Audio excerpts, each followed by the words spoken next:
Hello students, welcome to our YouTube channel Career Planet. Myself Surendra Gurwani. Today we are going to discuss NTA Physics paper number 91. Let's start. Question number 1. The electron in hydrogen atom makes a transition N1 to N2 where N1 and N2 are the principal quantum numbers of the two states. Assume the Bohr model to be valid. The time period of the electron in the initial state is 8 times that in the final state. The possible values of N1 and N2 are. So यहाँ पर इस numerical में time period की बात की गई है. So time period t equals to circular orbit के लिए time period t equals to होता है 2πr/v. अब आप जानते हैं एटम के लिए radius is directly proportional to n square and velocity is inversely proportional to n. So time period is directly proportional to r and v. Radius is directly proportional to n square and v is inversely proportional to n. So t is directly proportional to n power 3. Right? So n is directly proportional to t power 1/3. So यहाँ पे time period given है और n1 n2 का possible आपसे पूछिए values. So n is proportional to t power 1/3. So n1 upon n2 equals to t1 upon t2 power 1/3. So n1 and n2 आपको find करना है. t1 and t2 की value given है. So the time period of the electron in the initial state is 8 times. So 8 t upon t. So the value of n1 and upon n2 is 8 power 1/3 equals to 2. So n1 n2 का ratio 2 होना चाहिए. तो यहाँ पर आप option देखें. First option में n1 upon n2 2 है, सेकेंड ऑप्शन में 4, थर्ड एंड फोर्थ ऑप्शन में आपको दिख रहा है थर्ड में 1 है, फोर्थ में 8 है. So correct option is first. So the next, the ionisation energy of 10 times ionised sodium atom is. अब देखो सोडियम एटम है 10 टाइम्स आयोनाइज्ड, Na+10. अब 10 टाइम्स आयनाइज्ड हो गया मीन्स ये मोनो इलेक्ट्रॉन इसमें होगा और मोनो इलेक्ट्रॉन के लिए बोर्स मॉडल दिया गया था. बोर्स मॉडल के अकॉर्डिंग आयोनाइजेशन एनर्जी का formula that is Z² E0. E0 is energy ionisation energy in the ground state of hydrogen atom. Sodium के लिए Z की वैल्यू है 11 स्क्वायर एंड हाइड्रोजन एटम के ग्राउंड स्टेट की ionisation energy की value होती है 13.6 इलेक्ट्रॉन वोल्ट. राइट. सो यहाँ पे ऑप्शन क्लियर है 13.6 into 11 square. So correct option is third. So the next question is a small block of mass m moves with velocity v 5 metre per second towards an another block of same mass m placed at distance of 2 metre on rough horizontal surface. Coefficient of friction given है, the collision between elastic given है, the separation between the blocks when both of them come to rest. So there are two identical blocks. The velocity of first block is 5 meter per second and collision is elastic. अब आप देखें यहाँ पर friction act हो रहा है. यहाँ पर सरफेस कैसी है फ्रिक्शन वाली और ये फ्रिक्शन कोएफिशिएंट गिवन है. फ्रिक्शन कोएफिशिएंट गिवन है मींस आपको पता है फ्रिक्शन की वजह से जो रिटार्डेशन आएगा A retardation that will be -μg means -0.25 into 10. So A retardation equals to -1/4 into 10. So it will be -2.5. So there is retardation which is -2.5 metre per second square. सो अगर ये रिटार्डेशन एक्ट होता है तो इसकी speed decrease होना शुरू हो जाएगी जैसे ये ब्लॉक मूव करेगा. और कोलिजन आपको दे दिया इलास्टिक, तो इलास्टिक कोलिजन है जितनी भी इसकी स्पीड यहाँ तक पहुँचते डिक्रीज होगी, रिमेनिंग स्पीड ये नेक्स्ट ब्लॉक को ट्रांसफर कर देगा. फिर ये नेक्स्ट ब्लॉक थोड़ा और आगे मूव करेगा, फिर इसकी भी स्पीड धीरे धीरे जीरो हो जाएगी due to friction due to this retardation. So आप देखें अगर सपोज करें कि इसकी स्पीड इनिशियली 5 है तो यहाँ तक थोड़ी सी डिक्रीज होके इसको ट्रांसफर हो जाती है, फिर ये अपनी स्पीड 0 कर लेता है. तो हम ओवरऑल ये निकाल लेते हैं कि इस रिटार्डेशन एक्ट में स्पीड 0 कितनी डिस्टेंस के बाद होगी.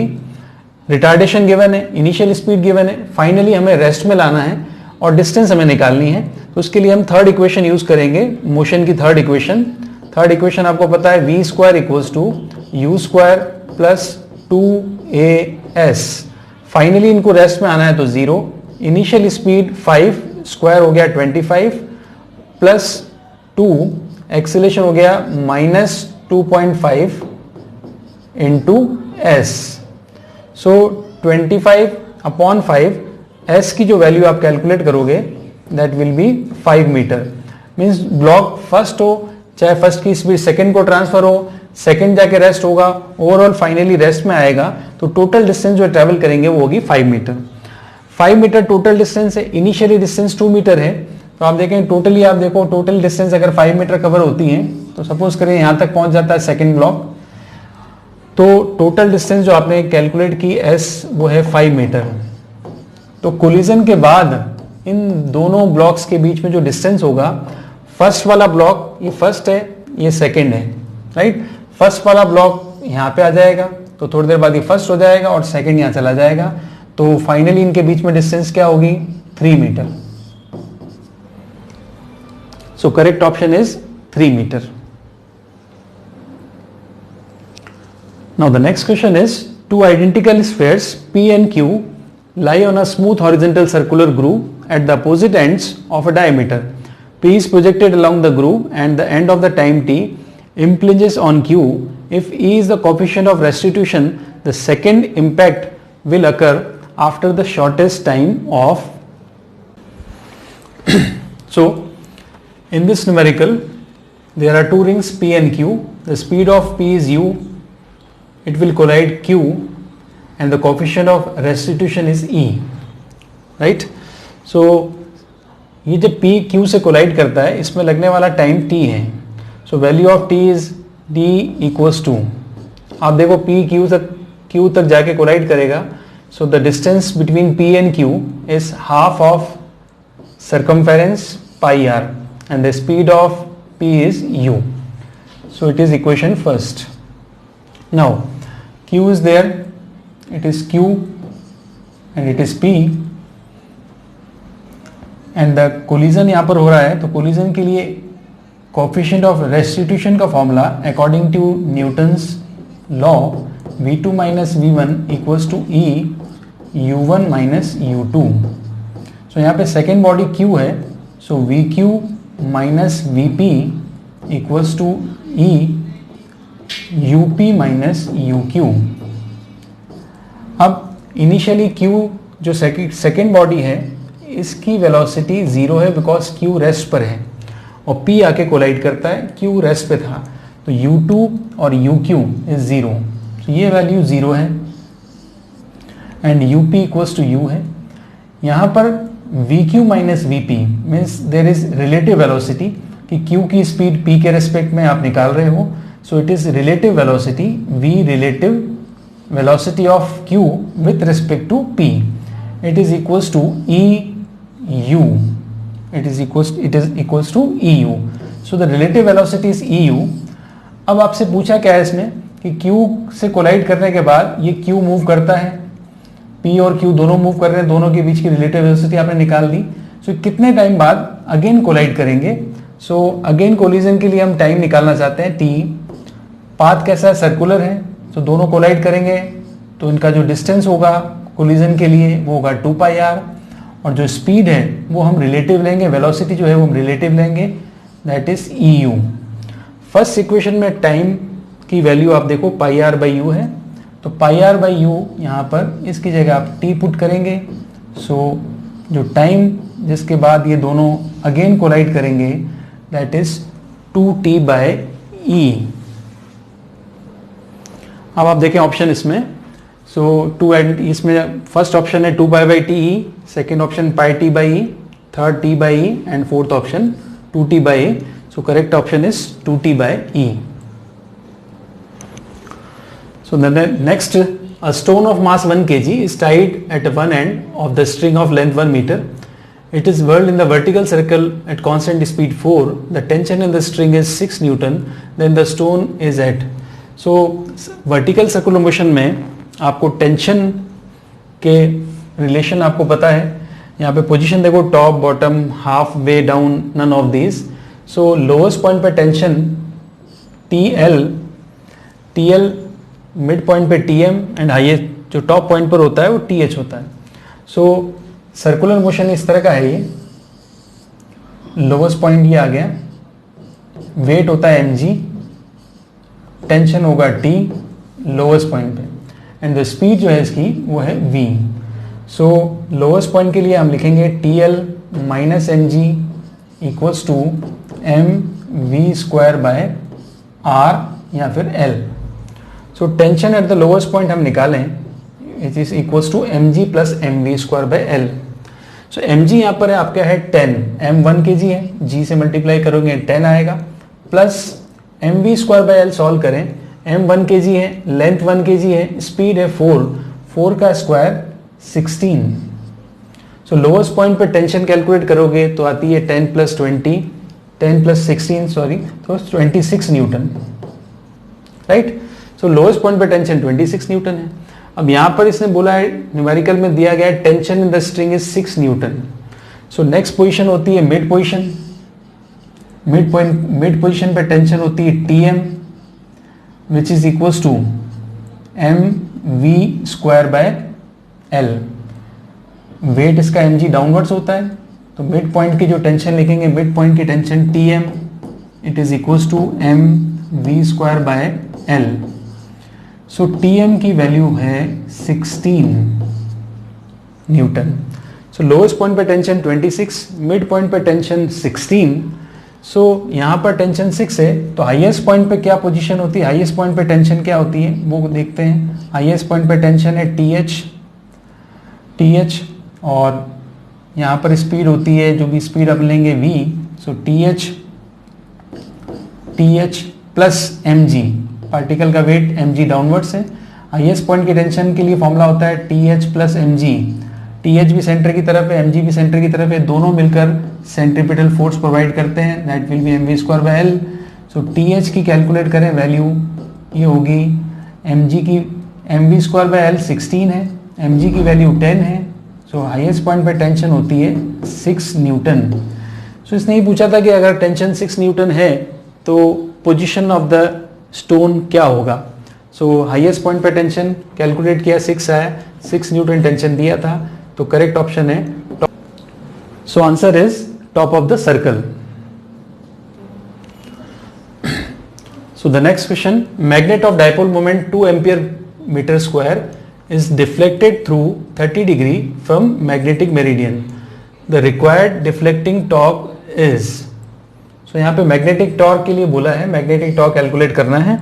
तो magnetic torque का फॉर्मूला मैग्नेट के लिए, जहाँ magnetic मोमेंट गिवन है, magnetic फील्ड गिवन है, तो magnetic torque का फॉर्मूला होता है mb sin theta. So m is magnetic moment is 2, magnetic field is 0.4 into 10 to power minus 4 into sin theta. Theta यहाँ पे गिवन है 30 डिग्री, sin 30 की value 1/2, so the torque is 0.4 into 10 to power minus 4. तो जो torque है वो आपका जो एप्लीकेबल टॉर्क है या जो अप्लाइड टॉर्क है वो ये है, ये बोल रहा है the required deflecting torque. So required deflecting torque जितना अप्लाइड हो रहा है इतना ही आपको रिक्वायर्ड होगा टॉर्क इस मैग्नेट को मूव करने के लिए। So the correct option is A.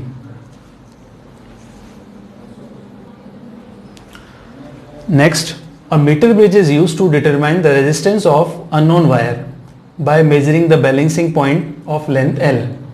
If the wire is replaced by another wire of same material but with double the length and half the thickness, the balancing point is expected to be. So resistance की बात करें, resistance जो आपको required होता है इसमें, resistance का formula आपको पता है, R equals to rho L upon A, A means pi R square. So ये resistance कैलकुलेट हो रहा है, इसकी बैलेंसिंग लेंथ L है। नाउ जो वायर आप यूज कर रहे हो उस वायर के लिए लेंथ आपने डबल कर दिया and the half the thickness. So the new resistance calculate करते हैं, new resistance.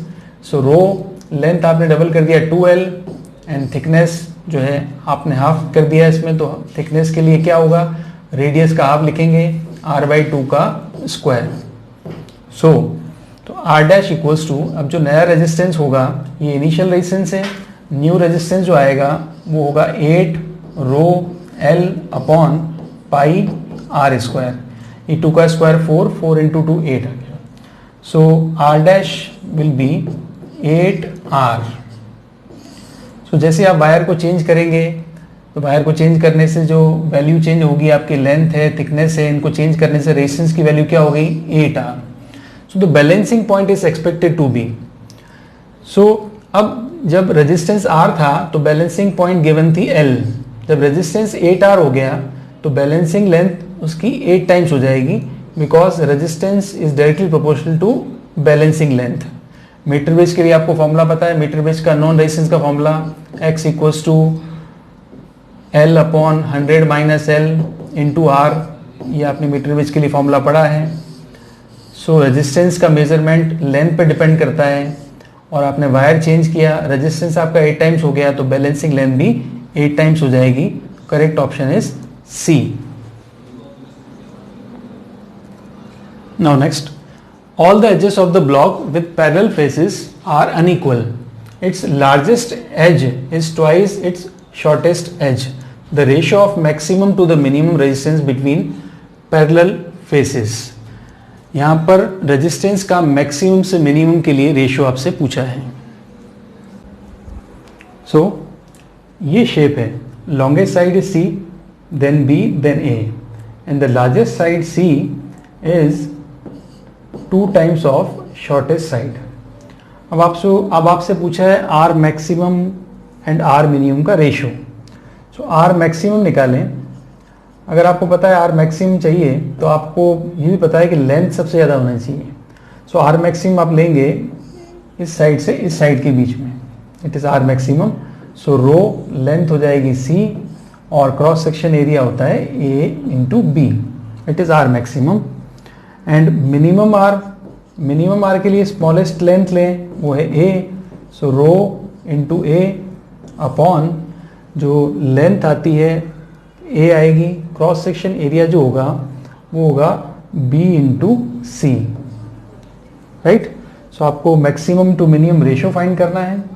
R maximum upon R minimum, इनको डिवाइड करें दोनों को, R maximum upon R minimum, it is equals to R maximum is rho C upon AB and R minimum is rho A upon BC. Clear? So B से B cancel होगा और यहाँ पर रो से रो कैंसिल होगा, तो ये वैल्यू मिलती है C square upon A square.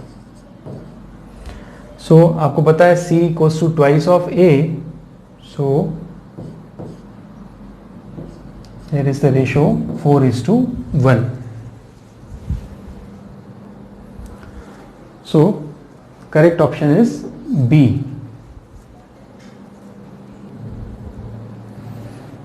Now next question, if V and U are the electric potential and energy density respectively at distance r from positive point charge, which of the following graph is correct? So graph देखो आप किस किस के बीच में बना रखा है, ग्राफ बनाया हुआ है V power 4 and V power 4 and U. So energy density और V के बीच में रिलेशन हमें निकालना है। सो पोटेंशियल का फॉर्मूला होता है KQ upon R, means V is inversely proportional to R, तो V का R के साथ इनवर्स रिलेशन है। Energy density U equals to half epsilon naught E square, ये एनर्जी डेंसिटी का फॉर्मूला है। So U proportional to E square, और E की बात करें अगर तो E इक्वल्स टू होता है KQ upon R square. Positive charge के R डिस्टेंस पे इलेक्ट्रिक फील्ड क्या होता है, KQ upon R square. So आप देखो U proportional to E square and E itself proportional to 1 upon R square.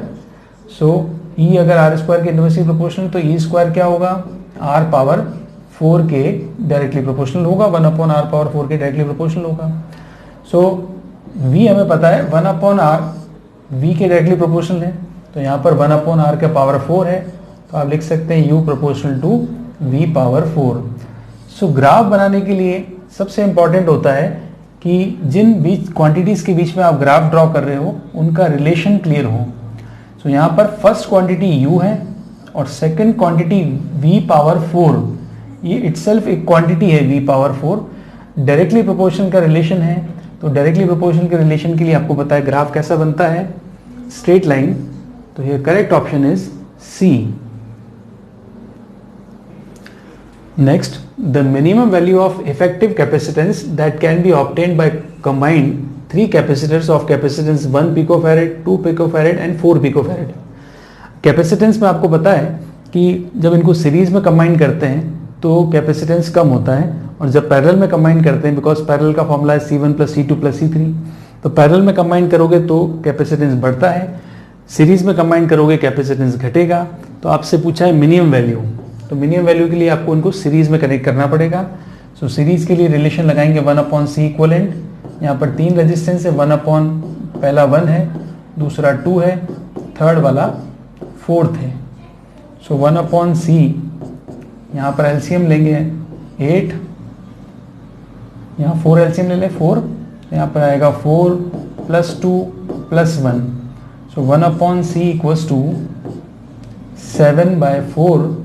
So C equals to 4/7 picofarad। picofarad given था इनिशियली, सब जगह picofarad था, तो answer picofarad। So correct option is 4/7 picofarad। ध्यान रखें ऑप्शन में 7/4 भी गिवन है, क्योंकि हम सबसे पहले हमें 7/4 दिखता है, जल्दी में हम 7/4 टिक करेंगे, बट ये 7/4 किसकी वैल्यू है, 1/C की। C की वैल्यू है 4/7।